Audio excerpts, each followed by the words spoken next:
শুরুতেই খেলার খবর। তেমন কোনো চমক ছাড়াই অবশেষে ঘোষণা করা হলো টাইগারদের বিশ্বকাপ স্কোয়াড। মাশরাফি বিন মুর্তজাকে অধিনায়ক করে 2019 বিশ্বকাপের জন্য ঘোষণা করা হয়েছে এই দল। দলে নতুন সংযোজন আবু জাহেদ রাহি, আর আয়ারল্যান্ডে ত্রিদেশীয় সিরিজের জন্য 17 সদস্যের দলে বাড়তি রাখা হয়েছে নাইম হাসান ও রাব্বিকে। 2019 বিশ্বকাপ খেলতে ইংল্যান্ডের বিমান ধরছেন কারা? 15 জনের দলটা অনুমেয় ছিল আগে থেকেই, শুধু 2-1টা নাম নিয়েছিল হালকা ধোঁয়াশা। সেই কনফিউশন আর 16 কোটির অপেক্ষার অবসান ঘটাতে মিরপুরে বিশ্বকাপের 12তম আসরে বাংলাদেশ স্কোয়াড ঘোষণার প্রেস কনফারেন্সে নির্বাচক মিনহাজুল আবেদিন নান্নুর সঙ্গে হাবিবুল বাশার, সঙ্গে cricket operations chairman Akram Khan এবং মিডিয়া চেয়ারম্যান জালাল ইউনুস। অবশেষে তেমন কোনো চমক ছাড়াই প্রধান নির্বাচক বলে গেলেন একে একে 15টা নাম, যেখানে আবু জায়েদ রাহি ছাড়া নেই তেমন কোনো চমক। মাশরাফি বিন মুর্তজা ক্যাপ্টেন, লিটন কুমার দাস, মোহাম্মদ মিথুন, মোহাম্মদ মুশফিকুর রহিম, মোহাম্মদ মাহমুদুল্লাহ, সাকিব আল হাসান ভাইস ক্যাপ্টেন, তামিম ইকবাল খান, সৌম্য সরকার, মোহাম্মদ সাইফুদ্দিন, আবু জাহিদ চৌধুরী রাহি, মোহাম্মদ মুস্তাফিজুর রহমান, মোহাম্মদ রুবেল হোসেন, মেহেদি হাসান মিরাজ, শব্বির রহমান রোমান, মুসাদ্দেক হোসেন সৈকত। এই 15 জন স্কোয়াড ওয়ার্ল্ড কাপের জন্য। ওপেনিংয়ে তামিম ইকবালের সঙ্গী হতে পারেন লিটন দাস, বিকল্প ওপেনার হিসেবে আছেন সৌম্য সরকার। ইনজুরি নিয়ে ডিপিএল খেলা পেস বোলিং অলরাউন্ডার মোহাম্মদ সাইফুদ্দিনও ধারণা অনুযায়ী বিশ্বকাপ স্কোয়াডে। সাকিব, মুশফিক, রিয়াদ তো অটো চয়েজ। ইংল্যান্ড ওয়েলসের বাউন্সি উইকেটে মাশরাফি সাইফুদ্দিনের সঙ্গে পেস সামলাবেন রুবেল মোস্তাফিজ, আর স্পিনার হিসেবে সাকিবের সঙ্গী মিরাজ। এদিকে আয়ারল্যান্ডের ত্রিদেশীয় সিরিজে বিশ্বকাপের 15 জনই আছেন, সঙ্গে বাড়তি 2 জন ইয়াসির আলী রাব্বি ও নাইম হাসান। আইসিসির অনুমতি ছাড়া এই বিশ্বকাপ স্কোয়াড পরিবর্তনের সুযোগ থাকছে 23 মে পর্যন্ত। তাই আয়ারল্যান্ডের পারফরমেন্সের উপর ভিত্তি করে বিশ্বকাপ দলে পরিবর্তন আনতে পারে BCB. Farsana Zahir, DBC news, Dhaka. এবার অন্য প্রসঙ্গ। শুধু বিজ্ঞানের শিক্ষার্থী নয়, যে কোনো বিভাগের শিক্ষার্থীরা নার্সিংয়ে পড়ার সুযোগ পাবে বলে ঘোষণা দিয়েছেন প্রধানমন্ত্রী শেখ হাসিনা। বঙ্গবন্ধু আন্তর্জাতিক সম্মেলন কেন্দ্রে জাতীয় স্বাস্থ্য সেবা সপ্তাহের উদ্বোধনী অনুষ্ঠানে তিনি এমন ঘোষণা দিয়েছেন। এছাড়া মানসম্পন্ন না হলে যেখানে সেখানে বেসরকারি মেডিকেল কলেজ খোলার অনুমতি না দেওয়ার কথাও জানিয়েছেন প্রধানমন্ত্রী। স্বাস্থ্য সেবা অধিকার শেখ হাসিনার অঙ্গীকার, এই প্রতিপাদ্য নিয়ে স্বাস্থ্য ও পরিবার কল্যাণ মন্ত্রণালয় প্রথমবারের মতো 16 থেকে 20 এপ্রিল পর্যন্ত স্বাস্থ্য সেবা সপ্তাহ পালন করছে। স্বাস্থ্য সেবা সপ্তাহ উদ্বোধন করে প্রধানমন্ত্রী শেখ হাসিনা বলেন, চিকিৎসকদের সেবা দেওয়ার ক্ষেত্রে আরো বেশি যত্নবান হতে হবে। পর্যায়ক্রমিকভাবে চিকিৎসা সেবায় গবেষণা বাড়ানোর তাগিদ দিয়ে প্রধানমন্ত্রী বেসরকারি মেডিকেল কলেজ স্থাপনে মান বজিয়ে রাখার তাগিদ দেন। আমরা প্রত্যেকটা বিভাগে একটা করে মেডিকেল বিশ্ববিদ্যালয় গড়ে তোলার পদক্ষেপ নিয়েছি। আর মেডিকেল কলেজ তৈরির ক্ষেত্রেও আমরা অবশ্যই বিবেচনা করতে হবে যে আমাদের কত ছাত্র, কত শিক্ষক, শিক্ষার মানটা কতটুকু হবে সেটা বিবেচনা করেই করা হবে। আমাদের অবশ্য কিছু কিছু অভ্যাস আছে, একটা যখন শুরু হয় তখন সবাই সেটা করতে চায়, সেভাবে যত্রতত্র করতে দেওয়া যাবে না। যে কোনো বিভাগের শিক্ষার্থীরা নার্সিংয়ে পড়তে পারবে ঘোষণা দিয়ে শেখ হাসিনা বলেন, বিজ্ঞানের যতটুকু পড়া দরকার তা নার্সিং সিলেবাসে অন্তর্ভুক্ত করা হবে। একটা আমাদের সমস্যা রয়েছে যে আমাদের নার্সিংয়ে কেউ যদি আসতে চায় তাকে সায়েন্স স্টুডেন্ট হতে হবে। ইতিমধ্যে এ ব্যাপারে আমি নির্দেশ দিয়েছি যে এরকম কোনো বাধ্যবাধকতা থাকা উচিত না, বরং নার্সিং পড়ার সময় সায়েন্সের যে সাবজেক্টটা যতটুকু প্রয়োজন সেটা ওই নার্সিং এডুকেশনের যে কারিকুলাম সেখানেই সেই বিষয়টা তুলে দিতে হবে। এর আগে মাঠ পর্যায়ে দায়িত্বরত কর্মকর্তাদের হাতে সরকারি অ্যাম্বুলেন্স ও জিপ গাড়ির চাবি তুলে দেন প্রধানমন্ত্রী শেখ হাসিনা। যে স্বাস্থ্যই সকল সুখের মূল, সবাই বলে হেলথ ইজ ওয়েলথ, তে কথাটা আমাদের মনে রাখতে হবে। Bijan Kumar Das, DBC news, Dhaka. অনিয়ন্ত্রিত জীবনযাপনের কারণে দেশে দিন দিন হৃদরোগে আক্রান্ত হওয়ার সংখ্যা বাড়ছে, আর তীব্র হার্ট অ্যাটাকে অর্ধেক লোক মারা যায় হাসপাতালে পৌঁছানোর আগেই। চিকিৎসকরা বলছেন, মানুষের মধ্যে সচেতনতা তৈরি করতে পারলে এই রোগে মৃত্যুর হার কমিয়ে আনা সম্ভব। বিশ্বজুড়ে মানুষের মৃত্যুর প্রধান কারণ কার্ডিওভাস্কুলার ডিজিজ বা হৃদরোগ। ওয়ার্ল্ড হেলথ অর্গানাইজেশনের তথ্য মতে 2015 সালে এতে মারা যায় 1,77,00,000 মানুষ, যা মোট মৃত্যুর 31%। এর 80% বাংলাদেশ সহ নিম্ন ও মধ্যম আয়ের দেশের মানুষ। 2011 থেকে 2025 সাল পর্যন্ত এসব দেশে অসংক্রামক রোগের কারণে মোট 7,28,000 কোটি মার্কিন ডলারের ক্ষতি হবে, যার অর্ধেকই হৃদরোগে। 4টি কারণে: অনিয়ন্ত্রিত ডায়াবেটিস, অনিয়ন্ত্রিত হাই ব্লাড প্রেশার, যাদের কোলেস্টেরল অনেক বেশি, এবং তার সাথে ধূমপান। কারণ ধূমপানে যত রোগী মারা যায় ক্যান্সার এবং হার্ট অ্যাটাকে, তা অন্য কোনো একক কোনো কারণে মারা যায় কিনা সন্দেহ আছে। এখনকার বাচ্চারা অনেক ফাস্ট ফুড খায়, এই ফাস্ট ফুডের কারণে তার ওভারওয়েট হচ্ছে। সপ্তাহে কমপক্ষে 5 দিন 40 মিনিট করে হাঁটেন এবং যাতে ঘাম হয়। কার্বোহাইড্রেট কম খাই, এছাড়া চর্বি জাতীয় খাবার কম খাই, বেশি পরিমাণ শাকসবজি খাই, ফ্রেশ ফ্রুটস খাই, তাহলে কিন্তু আমরা হৃদরোগের ঝুঁকি থেকে বাঁচতে পারি। হার্ট অ্যাটাকের অর্ধেক রোগী মারা যায় হাসপাতাল কিংবা চিকিৎসকের কাছে পৌঁছানোর আগেই। পা জোরে ধরে আসতেছে, এরকম একটা হাত দেবে, সে কিন্তু নির্দিষ্ট একটা জায়গা দেখাবে না। ঘাম দিচ্ছে, মাথা ঘোরান দেওয়া পড়ে যাচ্ছে, কেউ কেউ বমিও হয়ে যাচ্ছে, এবং কেউ কেউ আছে অজ্ঞানও হয়ে যাচ্ছে, শ্বাসকষ্ট হবে। এই ধরনের সিমটম থাকলেই ভাবতে হবে যে তার একটা ম্যাসিভ হার্ট অ্যাটাক হয়েছে। যাদের ডায়াবেটিস আছে তারা কিন্তু এই ধরনের কোনোই প্রেজেন্টেশন আপনাকে প্রেজেন্ট করবে না, তারাই বিভিন্ন সময় ম্যাসিভ একটা হার্ট অ্যাটাক নিয়ে চলে আসে। হৃদরোগ প্রতিরোধে নিয়ন্ত্রিত খাদ্যাভ্যাস আর সুশৃঙ্খল জীবনযাপনের কথা বলছেন চিকিৎসকরা। হিমেল মাহবুব, ডিবিসি নিউজ, ঢাকা। রাজধানীর হাতিরঝিলে অবৈধভাবে নির্মিত আলোচিত বিজিএমইএ এর বহুতল ভবন ভাঙার কার্যক্রম শুরু হয়েছে। ডিনামাইট দিয়ে এই ভবন ভাঙা হবে এবং 1 সপ্তাহ সময় লাগবে বলে জানিয়েছেন নির্বাহী ম্যাজিস্ট্রেট জেসমিন আক্তার। মালামাল সরাতে আরও 1 ঘন্টা সময় দেয় রাজুক। এর আগে এক্সিম ব্যাংকের ভল্ট সরাতে 2 ঘন্টা সময় বেঁধে দিয়েছিল তারা। তবে এত অল্প সময়ে ভল্ট সরানো সম্ভব না হওয়ায় এখনও ভবন ভাঙার কার্যক্রম শুরু হয়নি। এছাড়া বিজিএমইএ এর মূল সার্ভারও এখনও সরানো হয়নি। বিজিএমইএ ভবনের সব ইউটিলিটি সার্ভিস, গ্যাস, বিদ্যুৎ, পানি, টেলিফোন লাইন সহ সেবাদানকারী প্রতিষ্ঠানের সংযোগ বিচ্ছিন্ন করা হবে। এরপরই মূল ভবন ভাঙার কার্যক্রম শুরু করা হবে।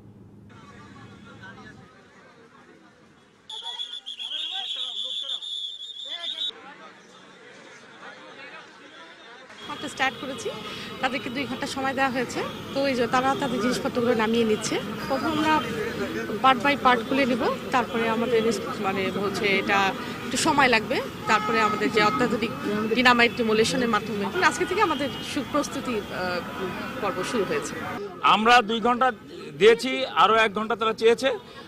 আপনারা তো বুঝছেন বাস্তবতা ভিন্ন জিনিস, এখানে বন্ধ করার কোনো সুযোগ নাই এবং এখানে গাফলতি করার কোনো সুযোগ নাই। হাইকোর্ট, মহামান্য হাইকোর্টের আদেশ অনুযায়ী আমরা কাজ করব। দর্শক, এই মুহূর্তে হাতিরঝিলে বিজিএমইএ ভবনের সামনে রয়েছেন আমাদের সহকর্মী আরিফুর রহমান, তিনি সরাসরি যুক্ত হচ্ছেন আমাদের সঙ্গে। আরিফ, দর্শকদেরকে আমরা জানিয়েছি হাতিরঝিলের থেকে সরতে বিজিএমইএ আরো 1 বছর সময় চাচ্ছে। কেন সময় চাচ্ছে এ বিষয়ে এই সংগঠনটির কারো বক্তব্য পাওয়া গেল কিনা?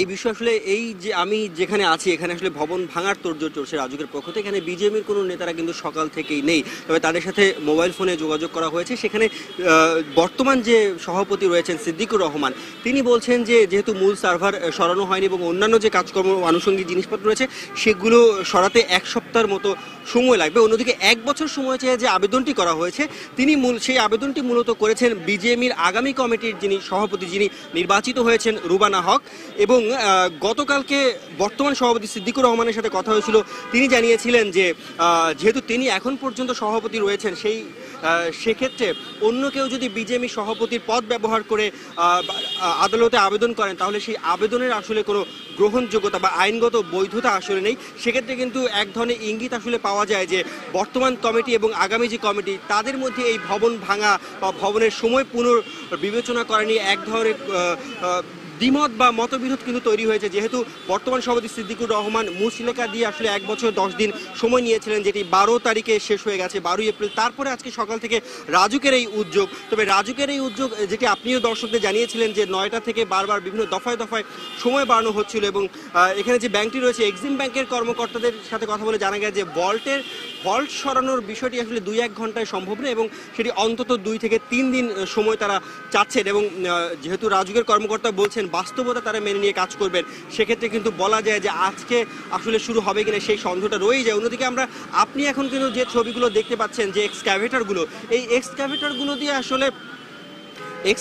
দিয়ে আসলে এই বিজেএমির মতো বহুতল ভবন ভাঙা এবং বিজেএমির মূল রাস্তা থেকে বিজেএমি ভবন পর্যন্ত যেতে যে একটি সরু ব্রিজের মতো আছে, সেই সরু ব্রিজটাও কিন্তু এই গাড়িগুলো আসলে যেতে পারবে কিনা সেই সংশয় আমরা যারা এখানে উপস্থিত রয়েছেন এবং অন্যান্য যারা কর্মকর্তা রয়েছেন তারা নানাভাবে অনানুষ্ঠানিকভাবে প্রকাশ করেছে। সেটাতে একটি বড় প্রশ্ন দেখা দিয়েছে আজকে আদৌ এই বিজেএমির ভবন ভাঙা হবে কিনা নাকি অন্যভাবে তারা, আপনি জানেন যে একটি আপিলের শুনানি চলছে আজকে, সেই রুবানা হকের যে আবেদন করা হয়েছে সেই আদালতের আসলে রায় শোনার জন্যই তারা হয়তো এরকম সময়ক্ষেপণ করেছেন, এরকম কথা চলছে। অন্যদিকে আপনি দর্শকদের যে জেসমিন আক্তার নির্বাহী ম্যাজিস্ট্রেট তার বক্তব্য আপনি বলছিলেন যে ডিনামাইট দিয়ে ডিমোলিশ করা হবে, এটিকে আসলে যে তাত্ত্বিক যে কথা হচ্ছে সেটি হচ্ছে নিয়ন্ত্রিত বিস্ফোরক, সেই নিয়ন্ত্রিত বিস্ফোরকের মাধ্যমে এই ভবনটি ভাঙার কথা চলছে। তবে রাজুকের আরেক কর্মকর্তা বলছেন যে তারা এখনও এই বিষয়টি নিশ্চিত নয়, তারা ভবন খালি হওয়ার পর তারা পরিদর্শন করবেন, যারা বিশেষজ্ঞ রয়েছেন সেই বিশেষজ্ঞ কমিটির দেওয়া মতামতের ভিত্তিতেই চূড়ান্ত কৌশল ভবন ভাঙার সেটি নির্ধারণ করা হবে। আমরা আশা করছিলাম যে শুনছিলাম যে 12টার পর আসলে রাজুকের চেয়ারম্যান এখানে আসবেন, সেই রাজুকের চেয়ারম্যান কিন্তু এখন পর্যন্ত আসেননি। তবে রাজুকের যারা কর্মকর্তা রয়েছেন তারা এখানে আছেন, তারা বলছেন হয়তো তিনি যে কোনো সময় আসবেন। আর ভবন ভাঙার আগে বা কোনো পরিদর্শন করার আগে এই ভবনটি যে সেবা সংযোগগুলো রয়েছে সেগুলো বিচ্ছিন্ন করার কথা রয়েছে, কিন্তু যেই সংস্থাগুলো এই সেবা সংযোগগুলো বিচ্ছিন্ন করবে সেই সংস্থাগুলোর কোনো প্রতিনিধি বা কর্মকর্তাকে কিন্তু আমরা এখানে দেখতে পাইনি। এজি আরেক ধন্যবাদ আপনাকে। আপনার কাছ থেকে চলে যাবো আমরা আদালত প্রাঙ্গণে, সেখানে রয়েছেন আমাদের আরেক সহকর্মী জাহিদ হাসান। জাহিদ, ভবন ভাঙার জন্য 1 বছরের সময় চেয়ে চেম্বার আদালতে আবেদন করেছে বিজিএমই, এমন খবর জানিয়েছি দর্শকদেরকে আমরা। এই 1 বছরের সময় আবেদনের পেছনে কি কারণ দেখিয়েছে সংগঠনটি, বিস্তারিত জানান।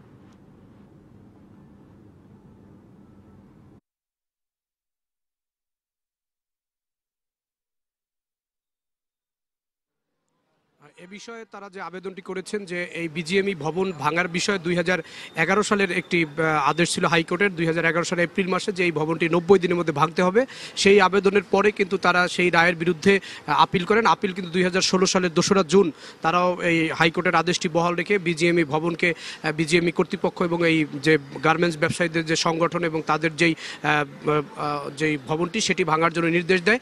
এবং এই আপিল বিভাগ যে 90 দিনে আদেশ দিয়েছিলেন সেই 90 দিন পার হওয়ার পরে তারা প্রথম দফায় সময় নিয়ে 6 মাস সময় পায় এবং দ্বিতীয় দফা তারা আবেদন করার পরে আপিল বিভাগ আবার তাদেরকে 7 মাস সময় দেয়। এরপর সর্বশেষ গত বছরে তারা যখন আপিল করে আবার এই ভবনটি ভাঙার সময় চেয়ে তখন তাদেরকে আরও 1 বছর সময় দেওয়া হয়। সর্বশেষ আজকে সেই সময়টি শেষ হয়েছে।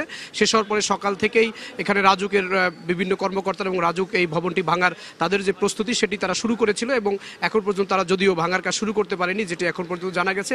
গত 11 এপ্রিল হাইকোর্টের সংশ্লিষ্ট শাখায় তারা এই আবেদনটি করে যে তারা আরও 1 বছর সময় চান বিজিএমই ভবন ভাঙার বিষয় এবং 1 বছর তারা এই সময় নিয়ে তারা এই ভবনটি থেকে যেতে চান। নতুন যে ভবনটি হচ্ছে উত্তরা বিজিএমই এর সেই ভবনে তারা যেতে চান এবং এ বিষয়ে তাদের যে আবেদনটি সেটি আজকে চেম্বার আদালতে শুনানি হওয়ার কথা রয়েছে। যদিও চেম্বার আদালতের কার্যতালিকায় এই আবেদনটি নেই শুনানির জন্য, কিন্তু আইনজীবীরা জানিয়েছেন যে তারা আদালতের কাছে এই বিষয়টি দৃষ্টিতে আনবেন যে তাদের যাতে এই বিষয়টি শুনানি করা হয় এবং শুনানির পরে কী ধরনের আদেশ আসে এই আপিল বিভাগের চেম্বার আদালত থেকে, চেম্বার আদালত আসলেই আর সময় দিবে কিনা, চেম্বার আদালত এই শুনানির বিষয়ে তাদেরকে এই শুনানিতে এই বিজিএম ভবন সরানোর জন্য আরও সময় তারা পাবেন কিনা অথবা তাদেরকে আর কোনো সময় না দিয়ে নির্ধারিত সময় বেঁধে দেওয়া হবে কিনা সে বিষয়ে আমরা জানতে পারবো এই চেম্বার আদালতের শুনানির পরে এবং আমরা সেই চেম্বার আদালতের শুনানির জন্যই অপেক্ষা করছি। জি জাহিদ, ধন্যবাদ আপনাকে যুক্ত হওয়ার জন্য। দর্শক, আমাদের সঙ্গে যুক্ত ছিলেন সহকর্মী জাহিদ হাসান এবং আরিফুর রহমান। নৌশ্রমিকদের বেতন ভাতা বৃদ্ধি, নিরাপত্তা, নৌপথে চাঁদাবাজি বন্ধ সহ 11 দফা দাবিতে সারা দেশে শ্রমিকদের একাংশের কর্মবিরতি চলছে। এদিকে বিআইডব্লিউটি এর চেয়ারম্যান জানিয়েছেন কিছুক্ষণের মধ্যে সদরঘাট থেকে লঞ্চ চলাচল শুরু হবে। কর্মবিরতির কারণে ভোর থেকে বরিশাল নদীবন্দর থেকে ছেড়ে যায়নি কোনো নৌযান, এতে বিপাকে পড়েছেন যাত্রীরা। আন্দোলনরত নৌশ্রমিকরা জানিয়েছেন মঙ্গলবার রাত 12টা 1 মিনিট থেকে শুরু হওয়া এই কর্মবিরতি চলবে দাবি না মানা পর্যন্ত। এদিকে এই কর্মবিরতির কারণে চাঁদপুর থেকে নারায়ণগঞ্জ ও ঢাকা রুটে কোনো লঞ্চ ছেড়ে যায়নি। এতে চাঁদপুর নৌ টার্মিনালে এসে বিপাকে পড়েছেন সাধারণ মানুষ। এছাড়া খুলনা সহ অন্যান্য নৌ রুটেও ধর্মঘট চলছে। তবে এই ধর্মঘটে চট্টগ্রাম বন্দরের পরিস্থিতি স্বাভাবিক রয়েছে, বহির্নোঙরে পণ্য খালাস স্বাভাবিক রয়েছে। মালিক শ্রমিক নেতাদের বৈঠক শেষে ধর্মঘট প্রত্যাহারের ঘোষণা দিলেও ধর্মঘট করছে নৌশ্রমিকদের একাংশ।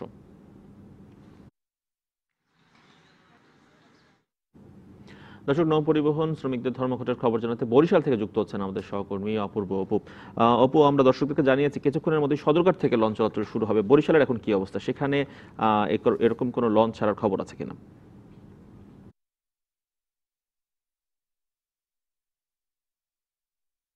বন্দর থেকে লঞ্চ চলাচলের কোনো খবরাখবর আমাদের কাছে নেই। আমরা আন্দোলনরত শ্রমিকদের সাথে কথা বলেছি, তারা বলছেন যে তাদের দাবি আদায় না হওয়া পর্যন্ত এবং কেন্দ্রের তাদের যে সিনিয়র নেতাদের নির্দেশনা না পাওয়া পর্যন্ত এখান থেকে কোনো লঞ্চ চলাচল করতে তারা দিবে না। এবং আপনারা দেখতে পাচ্ছেন আমরা বাম পাশটাতে কিন্তু ঠিক বাম পাশটাতে যে বরিশাল থেকে যে ঢাকাগামী লঞ্চ কিংবা অভ্যন্তরীণ যে লঞ্চগুলো রয়েছে সেগুলোকে নোঙর করে রাখা হয়েছে। অর্থাৎ বরিশাল নদী বন্দরে কোনো ধরনের কোনো লঞ্চ এখানে তারা রাখতেই দেয়নি, তারা বরঞ্চ সেটা সরিয়ে নিয়ে নদী বন্দরের বিপরীত স্থানে রেখেছে। এবং তার ডান পাশটাতে আমরা যদি একটু ছবিতে দেখানোর চেষ্টা করি, আপনি দেখবেন যে সাধারণ মানুষ আসলে খুব ক্ষুব্ধ। তারা, আপনি জানেন যে বরিশাল থেকে বেশিরভাগ মানুষই আসলে নদী পথেই চলাচল করে। বেশ কয়েকটি রুট রয়েছে, মেহেন্দিগঞ্জ, হিজলা, সেই রুটগুলোতে তো আসলে নৌপথ ছাড়া যাওয়ার কোনো বিকল্প কোনো অপশনই নেই। সেই ক্ষেত্রে তারা খুব বিপাকেই পড়েছে এবং যার ফলে কেউ কেউ ইঞ্জিন চালিত ট্রলার কিংবা স্পিড বোর্ডে চলাচলের চেষ্টা করছে, কিন্তু সেখানটাতে আসলে ভাড়া, যে রুটে ভাড়া ছিল স্পিড বোর্ডে ভাড়া ছিল হয়তো 100 টাকা, সেখানে ভাড়া আজকে নেওয়া হচ্ছে 1000 টাকা। অর্থাৎ 5 গুণ বা 10 গুণ বৃদ্ধি, যে যার মতন করে ভাড়া নিচ্ছে। আমরা দু একজন শ্রমিক যারা এখানে যাত্রী রয়েছে তাদের সাথে একটু কথা বলার চেষ্টা করব, এখানে যারা এসেছে বিপাকে পড়েছে। আপনার সাথে একটু কথা বলি যে আপনি কোথায় যাওয়ার জন্য এই নদীবন্দরে এসেছেন এবং কি অবস্থা? আমি ঢাকা থেকে বরিশাল করে যাচ্ছি। তারিখ আসার পরে আমি ঢাকা যাবো, কিভাবে যাবো যেতে পারতেছি না। একটা বাচ্চা নিয়ে কিভাবে যাবো? গাড়ি ঘোড়া তো আমি চড়তে নিরাপদ নাই একটা বাচ্চা নিয়ে। তারপরে এভাবে যদি চলাচল বন্ধ হয় তা আমরা কি করে কিভাবে যাব? আমাদের তো একটা নিরাপদ আছে, সমস্যা একটু তো করে ব্যবস্থা করবে তারা। ধন্যবাদ। আমরা এক যাত্রীর সাথে কথা বলছিলাম। এর বাইরেও কিন্তু অসংখ্য যাত্রী, তারা কিন্তু টার্মিনালের বিভিন্ন স্থানে আসলে তাদের ব্যাগ নিয়ে তারা কিন্তু আসলে অপেক্ষা করছে কখন লঞ্চ ছাড়ে। কিন্তু এখানে আন্দোলনরত যারা শ্রমিক রয়েছে তারা বলছে যে তাদের দাবি আদায় না হওয়া পর্যন্ত কোনো লঞ্চ চলাচল করবে না। আর অন্যদিকে বিআইডব্লিউটি এরও কর্মকর্তারা আসলে নিশ্চিত কোনো এখানকার স্থানীয়ভাবে তারা কোনো তথ্য আমাদেরকে এখন পর্যন্ত জানাতে পারেনি। সব থেকে বড় দুর্ভোগটি হবে যদি সন্ধ্যায় বরিশাল থেকে কোনো লঞ্চ চলাচল না করতে পারে, সেটি আসলে বড় ধরনের দুর্ভোগ পোহাতে হবে যারা ঢাকাগামী। কেননা প্রচুর যাত্রী, কয়েক হাজার যাত্রী প্রতিদিন এই নৌবন্দর থেকে ঢাকার উদ্দেশ্যে রওনা হয়, তারা আসলে বড় ধরনের দুর্ভোগে পড়বে এবং দিনব্যাপী আসলে দুর্ভোগ পোহাতে হচ্ছে অভ্যন্তরীণ রুটগুলোতে যারা চলাচল করতে না পারে। যুক্ত হওয়ার জন্য দর্শক, বরিশাল থেকে যুক্ত ছিলেন সহকর্মী অপূর্ব। নুসরাত হত্যা পরিকল্পনায় অধ্যক্ষ সিরাজ, নুরুদ্দিন শাহাদত ছাড়াও আরো কয়েকজনের জড়িত থাকার কথা জানিয়েছে মামলার তদন্তকারী সংস্থা পিবিআই। 4 জন নয়, সরাসরি গায়ে আগুন দেয় জড়িত 5 জন। এছাড়া মামলার অন্যতম আসামি মাদ্রাসা শিক্ষার্থী আব্দুল কাদের সহ 2 জনকে দেশ ত্যাগে নিষেধাজ্ঞা দিয়েছে পিবিআই। নুসরাত হত্যায় 9 জনকে গ্রেপ্তার করেছে তদন্তকারী সংস্থা পিবিআই। হত্যায় জড়িত থাকার কথা স্বীকার করে আদালতে জবানবন্দি দিয়েছেন আসামিরা।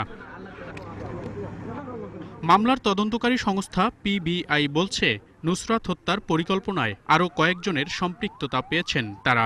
বলছেন 4 জন নয়, নুসরাতের গায়ে আগুন দিয়েছে 5 জন। এর মধ্যে দেখা গেছে যে আমরা যে বলেছিলাম যে 13 জন জড়িত, এখন দেখেছি যে আরও কিছু সংখ্যা বাড়বে, 2-4 জন বাড়তে পারে। তো সে বারবার বলছিল যে ওখানে 2টা মেয়ে ছিল।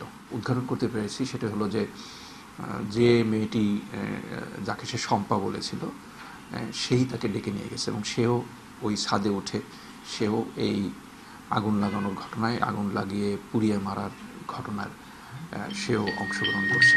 তাহলে 5 জন আমাদের পুরো অ্যাকশন টিমে ছিল। এই 5 জনের মধ্যে আমরা ইতিমধ্যে 4 জনকে আমরা গ্রেপ্তার করেছি। নুসরাত হত্যায় জড়িত সন্দেহে মাদ্রাসা ছাত্র আব্দুল কাদের সহ 2 জনকে দেশ ত্যাগে নিষেধাজ্ঞা দিয়েছে পিবিআই।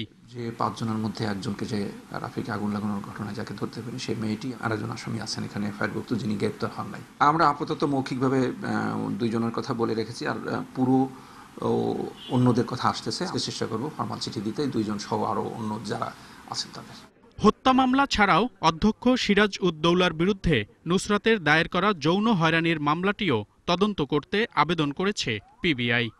যৌন হয়রানি বলেন বা শ্লীলতাহানির যে মামলাটি হয়েছে, এই মামলা ধরে সূত্রপাত, সুতরাং আমাদের কাছে মনে হয়েছে এই মামলাটি আমাদের কাছে থাকা উচিত। অলরেডি পুলিশ হেডকোয়ার্টারে চিঠি পাঠিয়ে দিয়েছে যে আমরা এই মামলাটি তদন্ত করতে চাই। মনিরুল সোহাগ, ডিবিসি নিউজ, ঢাকা। ফেনী সোনাগাজীর মাদ্রাসা ছাত্রী নুসরাত জাহান রাফির হত্যার ঘটনায় পুলিশ ভালোভাবে দায়িত্ব পালন করেনি, এমনটি উঠে এসেছে মানবাধিকার কমিশনের তদন্ত কমিটির প্রতিবেদনে। দুপুরে কারওয়ান বাজারে মানবাধিকার কমিশনের কার্যালয়ে আয়োজিত এক সংবাদ সম্মেলনে একথা বলেছেন চেয়ারম্যান কাজী রিয়াজুল হক। তিনি বলেছেন, নুসরাতের হত্যাকাণ্ড জঘন্যতম অপরাধ। অপরাধীদের শাস্তির ব্যবস্থা করতে না পারলে মানবতা হেরে যাবে। দ্রুত সময়ে বিচার কার্য সম্পন্ন করার দাবি জানিয়েছেন তিনি। আরও বলেছেন, নারী নির্যাতনের মামলায় নুসরাতকে কেন 54 ধারায় জবানবন্দি নিয়েছে সেটি তদন্ত করার জন্য পুলিশের পিবিআইকে অনুরোধ করা হয়েছে। 1 মাসের মধ্যে এই হত্যাকাণ্ডের মামলা নিষ্পত্তি হবে বলে আশা প্রকাশ করেছেন তিনি। নির্যাতিত নারী বা কন্যাকে বারবার করে, মেয়েকে বারবার করে, তারপরে কোন ধরনের অত্যাচার করা হয়েছিল, কি করা হয়েছিল, এই প্রশ্নটা করা হয়েছিল, সেটা আইনের দৃষ্টিতে একটা অত্যন্ত অপরাধ বলে গণ্য করে। ডিজিটাল সিকিউরিটি অ্যাক্টে তার বিরুদ্ধে সুনির্দিষ্ট মামলা হয়েছে। আমরা দেখতে চাই যে এই জাতীয় অপরাধের সাথে যারা জড়িত থাকে তাদের বিরুদ্ধে যেন দৃষ্টান্তমূলক শাস্তি নেওয়া হয়। ফেনী সোনাগাজীতে মাদ্রাসা শিক্ষার্থী নুসরাত জাহান রাফি হত্যাকারীদের দ্রুত ও দৃষ্টান্তমূলক বিচারের দাবিতে মানববন্ধন করেছে ব্যবসায়ী সমিতি। সকালে শহরের ট্রাঙ্ক রোডের কেন্দ্রীয় শহীদ মিনার প্রাঙ্গণে আয়োজিত মানববন্ধনে একাত্মতা প্রকাশ করে সর্বস্তরের মানুষ। পরে মানববন্ধন রূপ নেয় বিশাল সমাবেশে। সংগঠনের সভাপতি মোশাররফ হোসেন ভূঁইয়ার সভাপতিত্বে মানববন্ধনে শহরের বিভিন্ন শাখা রোড কমিটির নেতা ও ব্যবসায়ীরা অংশ নিয়েছেন। এ সময় বক্তারা নুসরাত হত্যার সঙ্গে জড়িত সবার দৃষ্টান্তমূলক শাস্তির দাবি জানিয়েছেন। বিএনপি নির্বাচিতরা সংসদ সদস্য হিসেবে শপথ নিলে সেটি ইতিবাচক হবে, এমন মন্তব্য করেছেন তথ্যমন্ত্রী ডক্টর হাসান মাহমুদ। দুপুরে সচিবালয়ে এক সংবাদ সম্মেলনে এই কথা বলেছেন তিনি। তারা বিভিন্ন বিষয়ে রাজপথের পাশাপাশি সংসদেও সোচ্চার থাকবেন বলে আশা প্রকাশ করেন তিনি। মধ্যেই মির্জা ফখরুল ইসলাম আলমগীর সাহেবের সভাপতিত্বে সংসদে যোগ দেওয়া না দেওয়া নিয়ে তাদের একটি বৈঠক হয়েছে।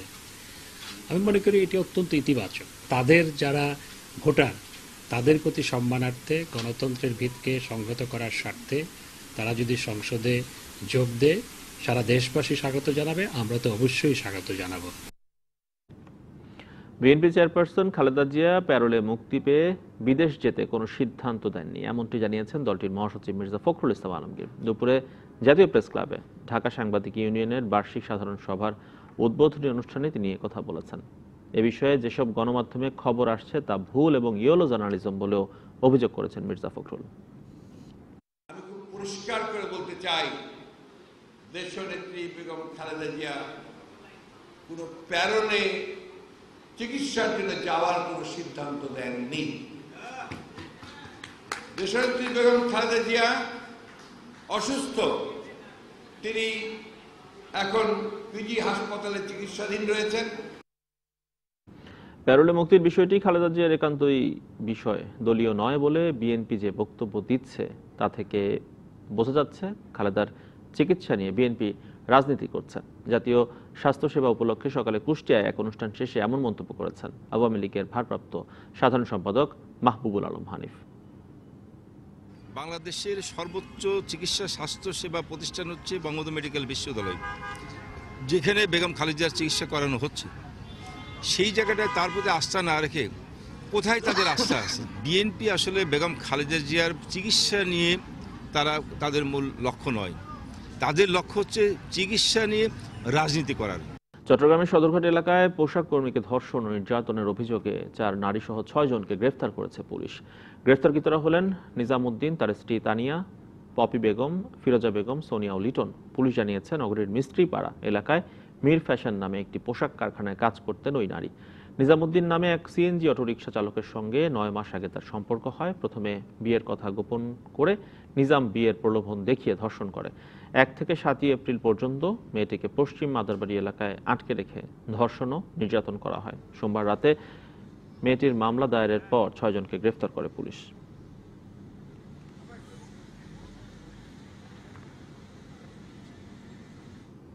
চট্টগ্রামের বায়াজিতে একটি স্টিল মিলে সিলিন্ডারে অক্সিজেন ভরার সময় বিস্ফোরণে 2 শ্রমিক নিহত হয়েছে। আহত হয়েছে আরও একজন। নিহত 2 শ্রমিক হলেন মোহাম্মদ সাবেদ ও পবিত্র কুমার দাস।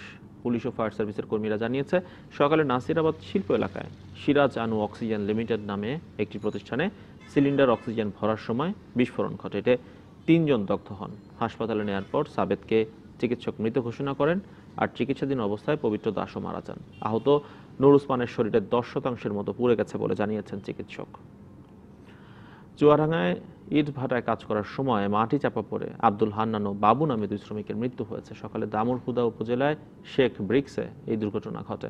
প্রত্যক্ষদর্শীরা জানিয়েছে প্রতিদিনের মতোই শেখ ব্রিক্সে কাজ করার সময় সকাল 8:30টার দিকে স্তূপ করে রাখা মাটির একটি অংশ ধসে পড়ে। এতে ঘটনাস্থলেই 2 শ্রমিক নিহত হয়। গুরুতর আহত হয়েছে আরও 3 জন শ্রমিক। আহতদের উদ্ধার করে স্থানীয় হাসপাতালে ভর্তি করা হয়েছে। এই ঘটনায় 3 সদস্যের তদন্ত কমিটি গঠন করেছে প্রশাসন। এই দুর্ঘটনার পর থেকে ইটভাটার মালিক পলাতক রয়েছে। জাতীয় রাজস্ব বোর্ডের সার্ভারে ঢুকে পণ্য পাচারের মাধ্যমে সরকারের রাজস্ব ফাঁকির অভিযোগ অনুসন্ধানে নেমেছে দুর্নীতি দমন কমিশন দুদক। দুদকের পরিচালক মোহাম্মদ ইউসুফের নেতৃত্বে 3 সদস্যের একটি দলকে এই অনুসন্ধানের দায়িত্ব দেওয়া হয়েছে। দৈনিক পত্রিকায় প্রকাশিত সংবাদের উপর ভিত্তি করে এমন অনুসন্ধানের সিদ্ধান্ত নিয়েছে দুদক। প্রকাশিত সংবাদে বলা হয়, কাস্টমস কর্মকর্তাদের সরকারি আইডি ও পাসওয়ার্ড চুরি করে পণ্য পাচারে জড়িত সংঘবদ্ধ একটি চক্র 3 বছরেরও বেশি সময় ধরে এনবিআর সার্ভারে অবৈধ ব্যবহার করছে। আর এই সময় চক্রটি শত শত কোটি টাকার পণ্য চট্টগ্রাম বন্দর থেকে ছাড় করে নিয়ে গেছে। চক্রটি এই সার্ভারে 2016 সাল থেকে 3777 বার লগ ইন করেছে বলে শুল্ক গোয়েন্দাও ও তদন্ত অধিদপ্তরের এক তদন্তে ধরা পড়েছে। এতে সহায়তা করেছেন চট্টগ্রাম কাস্টমস, বন্দর কর্তৃপক্ষ এবং পণ্য পরিবহনে নিয়োজিত বেসরকারি সংস্থার কিছু অসাধু কর্মকর্তা কর্মচারী। এই জালিয়াত চক্র চিহ্নিত হয়েছে বলে গত 28শে মার্চ সংবাদ সম্মেলনে দাবি করে শুল্ক গোয়েন্দা ও তদন্ত অধিদপ্তর। সমান পরিশ্রম করছেন, সংসারের অভাব দূর করতে দিনরাত কাজ করছেন মাঠে হাটে বাজারে। তারপরেও মজুরি বৈষম্যের শিকার খাগড়াছড়ির পাহাড়ি নারীরা। খাগড়াছড়ির পাহাড়ি নারীরা কৃষিকাজ করে জীবিকা চালাচ্ছেন। কোনো কোনো পরিবারে নারীরাই পরিবারের প্রধান উপার্জনকারী। জেলা সদর ও আশপাশের বাজারগুলোর বেশিরভাগ ক্ষুদ্র সবজি ব্যবসায়ী নারী। তাদেরই একজন তোশিবা চাকমা। সন্তানদের লেখাপড়া যেন থেমে না যায়, এজন্য দিনরাত কাজ করেন তিনি। এই ব্যবসাতে করতেছি ছেলে মেয়েদের মানুষ করার জন্য, বিভিন্ন বাজার থেকে নিয়ে এসে খাগড়াছড়ি বাজারে বিক্রি করি। সমান শ্রম দিয়ে পাহাড়ি নারীরাও শিকার হচ্ছেন মজুরি বৈষম্যের। নারী পুরুষ একসাথে কাজ করলেও মজুরি ক্ষেত্রে পুরুষদের যত টাকা দেওয়া হয় কিন্তু নারীদেরকে তত টাকা দেওয়া হয় না। নারীদের এগিয়ে নিতে বিভিন্ন প্রকল্প হাতে নেওয়া হয়েছে জানালেন জেলা মহিলা বিষয়ক কর্মকর্তা। অনেক কার্যক্রম আছে, সেই কার্যক্রমগুলোর সাথে তারা আসলে তাদের পরামর্শ যথাযথভাবে দেওয়া হবে এবং তারা আরও বেগবান সমাজকে বেগবান করতে উন্নয়নে গুরুত্বপূর্ণ ভূমিকা রাখতে পারবে বলে আমার বিশ্বাস। তবে শুধু প্রকল্প হাতে নিলেই চলবে না, প্রয়োজন সামাজিক সচেতনতা, বলছেন পাহাড়ি নারীরা। আমাদের সকলের উচিত সমানভাবে নারীদেরকেও সমাজে তার মর্যাদা দিয়ে তাদেরকে সকল কাজে এগিয়ে নেওয়া। ন্যায্য অধিকারটুকু যদি পাওয়া হয় তাহলে আমি মনে করি যে পাহাড়ি নারীদের নারী অধিকারটুকু নিশ্চিত হবে। স্বাবলম্বী হতে ঘর থেকে বের হয়ে আসা এই নারীরা যদি পান পরিবারের সহযোগিতা আর সমাজের দৃষ্টিভঙ্গি যদি পাল্টায়, তবেই তাদের পরিশ্রম সার্থক হবে বলে মনে করছেন পাহাড়ি নারীরা। DBC news desk. পিরোজপুরের কচা নদীর উপর নির্মাণ করা হচ্ছে 8ম বাংলাদেশ চীন মৈত্রী সেতু। এছাড়া কালীগঙ্গা নদীতে আরও একটি সেতু নির্মাণ চলমান থাকায় সরাসরি সড়ক যোগাযোগের আওতায় আসবে এই জেলা। সেতু দুটির নির্মাণ কাজ শেষ হলে পাল্টে যাবে এই জেলার অর্থনীতির চিত্র। পিরোজপুর জেলার ভেতর দিয়ে বয়ে গেছে কচা, বলেশ্বর, সন্ধ্যা, কালীগঙ্গা ও পোনা নদী। সম্প্রতি কচা নদীর উপর বরিশাল, পিরোজপুর, খুলনা সড়কের বেকুটিয়া, কুমিরমারা রুটে ৮ম বাংলাদেশ চীন মৈত্রী সেতুর নির্মাণ কাজ শুরু হয়েছে। ২০১৭ সালে চীন সরকারের সহায়তায় প্রায় ৮২২ কোটি টাকা ব্যয়ে এই সেতুটি নির্মাণ কাজ শুরু হয়। এছাড়া কালীগঙ্গা নদীর কলাখালীতে আরেকটি ব্রিজের নির্মাণ কাজ শুরু হয়েছে। এই ব্রিজ হওয়ার ফলে আমাদের পিরোজপুর এবং বরিশাল এবং খুলনার লোকের সকলেরই অনেক উপকার হবে। এই ব্রিজটা এই এলাকায় দিয়ে হওয়ার কারণে এই এলাকার মানুষের জীবনযাত্রার মান বাড়বে, এলাকার বেকার যুবকদের কর্মসংস্থানের সৃষ্টি হবে। ফেরি পারাপারে দীর্ঘ সময় অতিক্রম হইতো, এই ব্রিজের কারণে সেই সময়টা আর লাগবে না। নির্ধারিত সময়ের মধ্যে চীন বাংলাদেশ মৈত্রী সেতুটি নির্মাণ কাজ শেষ করার প্রত্যাশা সংশ্লিষ্টদের। উভয় পাশে সেতুর অ্যাপ্রোচ সড়কের কাজ এবং ভায়াডাক্টের কাজ চলমান আছে। শীঘ্রই মূল নদীতে সেতুর মূল পিয়ারের কাজ তথা পাইলের কাজও শুরু হবে। আমরা আশা করছি যে সেতুটি ২০২১ সালের ডিসেম্বরের মধ্যে সমাপ্ত হবে। বেকুটিয়া ও কলাখালী ব্রিজের নির্মাণ কাজ শেষ হলে খুলনা ও বরিশাল ছাড়াও দক্ষিণাঞ্চল এবং দেশের বিভিন্ন প্রান্তে সৃষ্টি হবে সরাসরি সড়ক যোগাযোগ। DBC news desk. ভোলায় সূর্যমুখীর ব্যাপক ফলন হয়েছে। অনেকেই প্রথমবারের মতো এটি আবাদ করে সফলতা পেয়েছেন। তেলজাতীয় অন্যান্য ফসলের চেয়ে সূর্যমুখীর চাষ সহজলভ্য ও উৎপাদন খরচ কম হয় দিন দিন চাষিদের আগ্রহও বাড়ছে। ফলন ভালো হওয়ার কারণে সূর্যমুখীর উৎপাদিত তেল জেলার চাহিদা মিটিয়ে এখন অন্যান্য জেলাতেও পাঠানো হচ্ছে। ভোলা সদর, দৌলত খান, বোরহানউদ্দিন, লালমোহন ও চরফ্যাশনের বিস্তীর্ণ ফসলের ক্ষেতে এখন সূর্যমুখীর সমারোহ। আবহাওয়া অনুকূলে এবং বাজারে দামও ভালো হওয়ায় এবার বেশ লাভ পাওয়ার আশা করছেন কৃষকরা। পল্লীকর্ম সহায়ক ফাউন্ডেশনের সহযোগিতায় গ্রামীণ জন উন্নয়ন সংস্থা কৃষকদের বিনামূল্যে হাইসান ৩৩ জাতের বীজ ও কারিগরি প্রশিক্ষণ দিয়ে আসছে। সূর্যমুখীর তেল ছাড়াও খোল দিয়ে মাছের খাবার এবং গাছ জ্বালানি হিসেবে ব্যবহার করা যায়। এটা দিয়া তেল খাইছি, খোল গরুরে খাওয়াইছি, লাড়কি বানাইছি, এবারও লাভবান হয়েছি, এবারও করছি, এবারও লাভবান।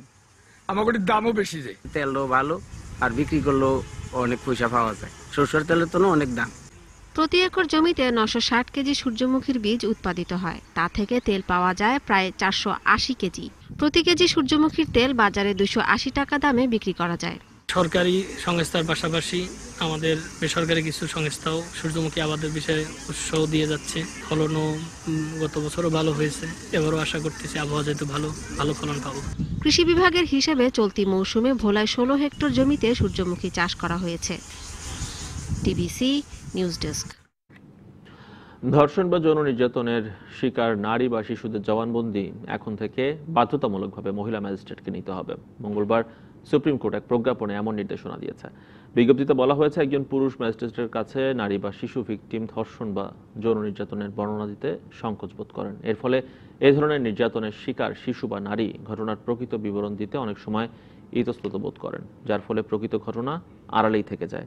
এমনকি অপরাধীও অনেক সময় আইনের ফাঁক ফোকরে পার পেয়ে যায়। এই ধরনের অবস্থা মোকাবেলা করার জন্য ধর্ষণ বা যৌন নির্যাতনের শিকার নারী বা শিশুদের জবানবন্দি একজন নারী ম্যাজিস্ট্রেটের মাধ্যমে লেখা আবশ্যক। এছাড়া সংশ্লিষ্ট জেলায় বা মহানগরীতে নারী ম্যাজিস্ট্রেট কর্মরত না থাকলে অন্য কোনো যোগ্য ম্যাজিস্ট্রেটকে দায়িত্ব অর্পণ করা যেতে পারে বলেও জানানো হয়েছে।